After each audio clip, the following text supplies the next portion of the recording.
Bonjour à tous, bienvenue dans le Morning Echo du mercredi 12 décembre 2018, l'essentiel de l'actualité économique et financière avec sérieux, sans se prendre au sérieux. D'abord, commençons par rendre hommage, donc bien entendu, aux 4 décédés et aux 10 blessés donc de ces terribles attentats de Strasbourg. Espérons que les blessés aillent mieux et que l'on retrouve bien entendu celui qui a perpétré cet horrible crime.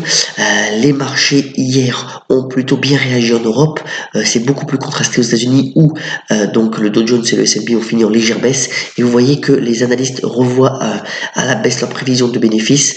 Donc il y a un petit peu urgence de relancer bien entendu la machine pour que les marchés européens puissent repartir.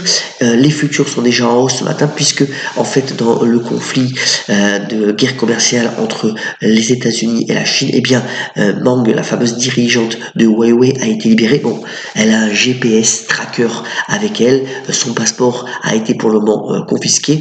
Donald Trump a même tweeté sur ce sujet en disant qu'il pourrait intervenir pour calmer donc les tensions commerciales. Donc voilà, on va plutôt à l'apaisement de ce côté-là.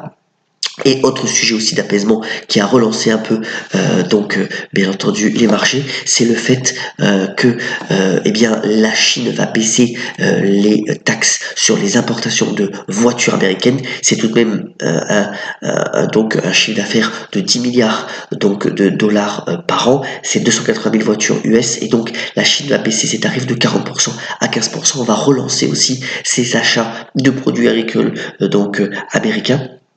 Et vous voyez que c'est important ce marché-là puisque en Chine, 29 millions de voitures ont été vendues en 2017 et que ces derniers temps, eh bien les ventes ont été plutôt orientées à la baisse. Donc il y a aussi urgence à relancer donc le marché automobile en Chine. Vous voyez aussi cet excellent graphique réalisé dans le quotidien Les Échos ce matin, les impacts de la guerre commerciale à la fois pour les États-Unis et la Chine. Si eh bien les menaces sont mises à exécution dans les 2 années à venir, mais aussi l'impact sur les pays émergents qui peut être assez considérable en termes de révision donc de la croissance. Donc voilà, on espère que ces négociations qui avancent plutôt dans le bon sens, eh bien donneront des résultats probants pour un petit peu relancer la croissance économique mondiale qui, je vous rappelle, a été revue à la baisse par le FMI en fin de semaine dernière.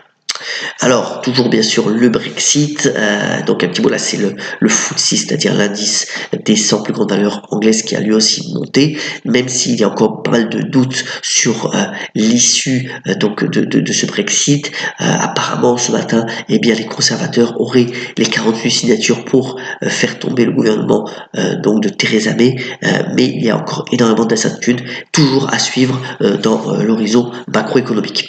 Alors venons en bref, parce qu'il y a quand même pas mal d'informations. Voilà, vous savez qu'il y a la fameuse chanson Ojaja, et bien là c'est Odia Dia qui a encore baissé de 20% hier. Alors Dia, c'est un distributeur essentiellement localisé donc en Espagne qui a vu donc son cours de bourse chuter donc vertigineusement tout au long de cette année 2018 et là qui a baissé encore hier de 20% suite à des problèmes quant au paiement de sa dette.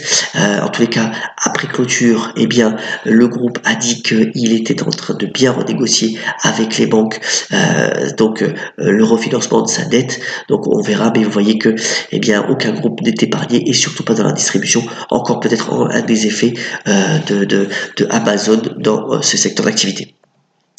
Deuxième point un peu plus réjouissant, eh bien c'est Bombardier, même si le cours de bourse, vous voyez, a été quand même assez chahuté sur ces 5 ans. Alors Bombardier, 2 choses. Alors Bombardier, c'était un fabricant donc canadien à la fois de trains, de wagons, mais aussi d'avions.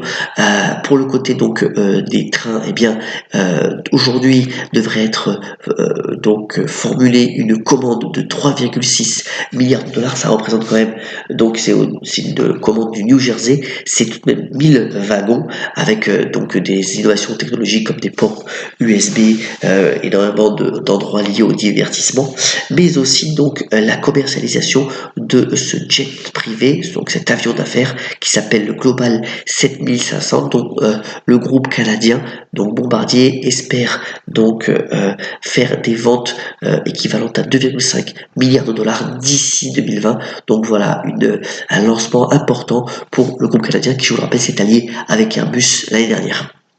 Autre nouvelle importante, et voilà, 5 ans après, c'est Dell qui revient officiellement en bourse. Alors Dell était sorti en 2013 parce qu'ils avaient des difficultés quant aux ventes de PC. Ils préféraient être privés. Eh bien, ils reviennent. Alors par une opération un peu complexe où ils rachètent en fait donc une action qui traquait la performance de Dell et de sa filiale de stockage VMware. Donc, il revient en bourse le 28 décembre prochain.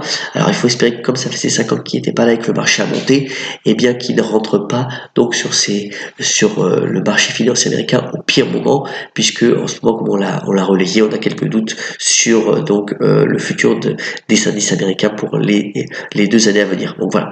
Toutefois, Dell qui revient sur le marché donc le 28 décembre.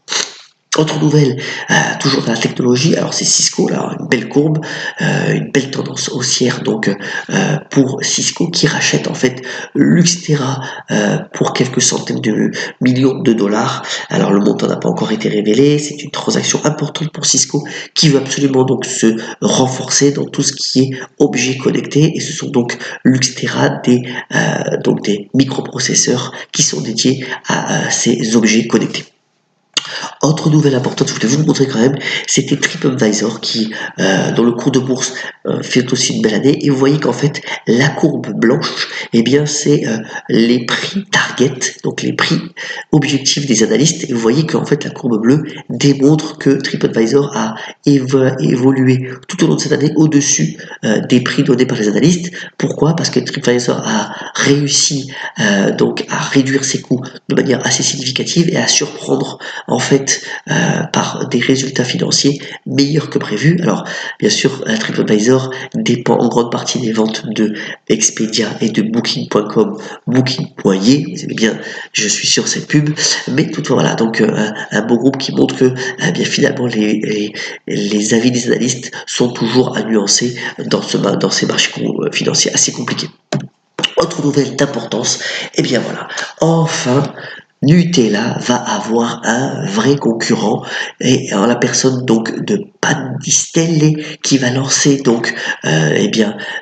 son produit concurrent à Nutella. Pat Distelle ça appartient au groupe italien Barilla. Alors il faut savoir que dans tout ce qui est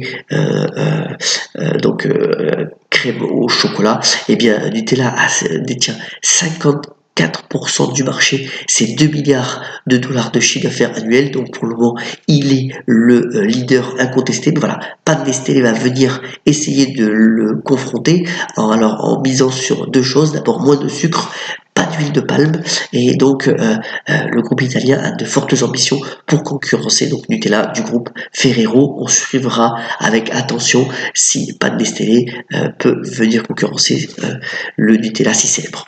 On termine ce Morning Echo par 2 insolites. La première, c'est que voilà, vous voyez sur la gauche, eh bien, ce nageur chinois qui est allé à moins 20 degrés, eh bien, traverser une rivière chinoise alors qu'il fait très froid. C'est ce qui s'appelle se jeter à l'eau. Autre nouvelle, eh bien, on a appris que 2 sœurs avaient pris l'argent finalement de leur congrégation pour aller jouer 500 000 $ sur les casinos à Las Vegas quand l'appel du jeu est trop fort, quand le vice est trop fort. Voilà ce que ça donne. Eh bien, puisqu'on parle de Las Vegas, terminons en rendant hommage, bien entendu, à Frank Sinatra qui aurait fêté son anniversaire aujourd'hui. L'homme qui a vendu quand même 150 millions de disques et qui a participé à 60 films et qui a dit notamment « L'alcool peut être le pire ennemi de l'homme, mais la Bible a dit « Aimez vos ennemis ». À très bientôt sur le Morning Echo et passez une excellente journée.